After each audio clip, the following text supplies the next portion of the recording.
Welcome to today's seminar, everyone. Go ahead and take your seats. So today we're completely immersing ourselves in a grim, dark, gothic fable. It's really a philosophical masterclass on the ultimate search for personal liberation.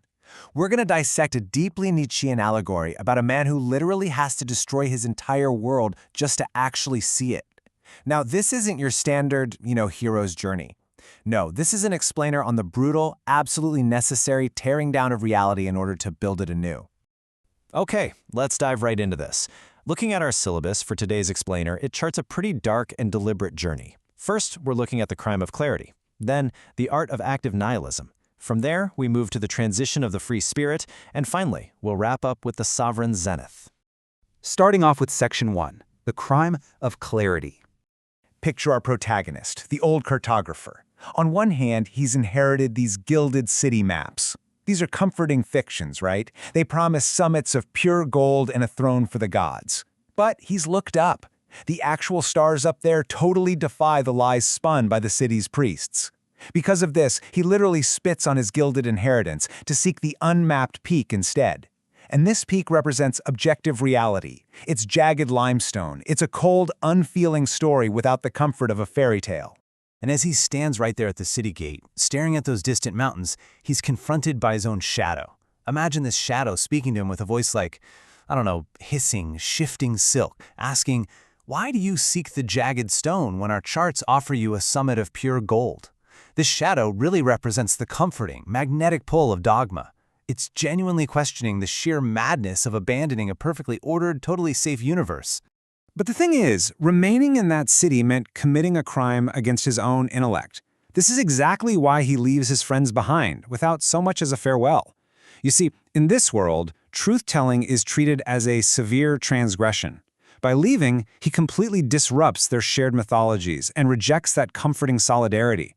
He totally embraces the crime of seeing clearly, fully accepting the sheer agony of a liberated mind. A mind that no longer requires divine permission just to exist. All right, which brings us to the second part of our syllabus, the art of active nihilism.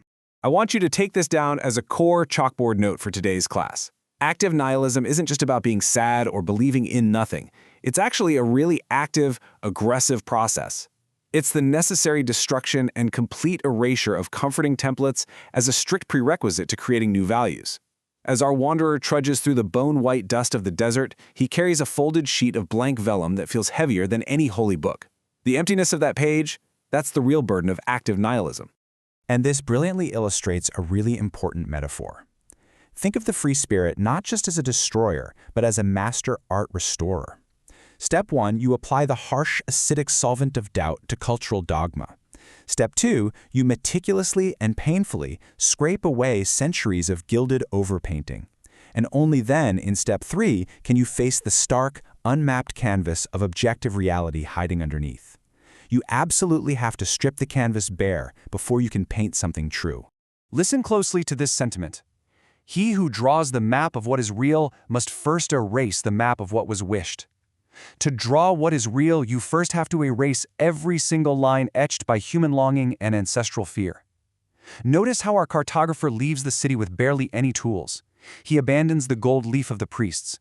He only takes a theodolite, which is a scientific tool for measuring real objective angles, and that blank vellum. He's actively transitioning from a passive consumer of cultural mythology into an active, sovereign observer. Moving on to Section 3, the transition of the free spirit. Watch how this builds across his timeline of psychological evolution. The cartographer first discovers the truth on a cloudless autumn evening. The autumn represents the beautiful but totally inevitable decay of his old life. But his actual departure happens on a gray morning in early spring. And this perfectly captures the raw, cold, and honestly thoroughly unglamorous birth of the wanderer. It's just a stunning, stark contrast to the comforting warmth of the city he just walked away from. As he walks through this great transition, the shadow returns to mock him in his isolation. And I want to pose this Socratic question to you, just like the shadow posed it to our traveler in the desert wind. What purpose can a map possibly serve if it contains no destination or promised paradise? Isn't it madness to climb a peak that offers absolutely no shelter from the winter of reality? But the wanderer just replies to the indifferent wind, saying, "The joy is not in reaching a sanctuary, but in the divine right to be the architect of my own purpose." Because the destination isn't a sanctuary at all. The unmapped peak looming right before him is this terrifying limestone tooth. It stands completely divorced from the theological whims and mythological topography of his youth. This peak is his barren inheritance. It's the 0 point of creation. This is the exact location where the heavy, gilded weight of his past is finally consumed by fire.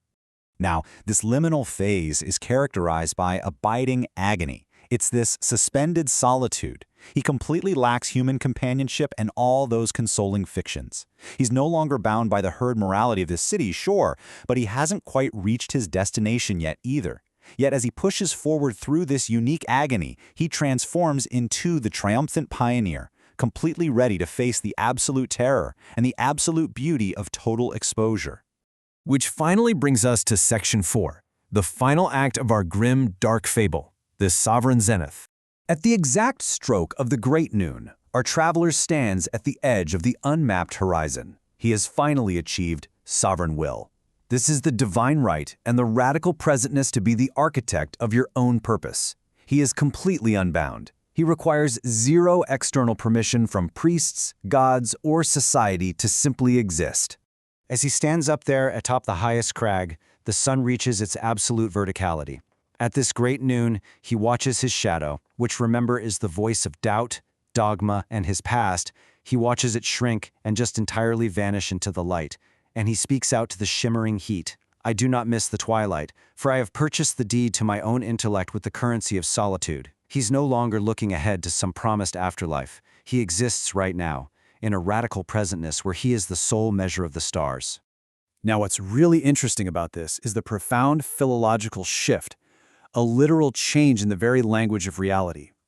With his shadow entirely gone, he takes his jagged quill and defines totally new coordinates for a future he alone will author: becoming and mastery. He completely abandons the mythological topography, basically ensuring that humanity finally takes responsibility for writing its own values directly onto the terrifying emptiness of existence. He became the architect of his own universe, but only after paying the ultimate price of isolation and erasure. And so, I leave you with this final, provocative thought to carry with you out of today's seminar. Are you bold enough to erase your own gilded maps? Are you actually willing to apply that harsh solvent of doubt to your own comforting fictions and face the terror and the sheer beauty of total exposure? Think about it. Class dismissed.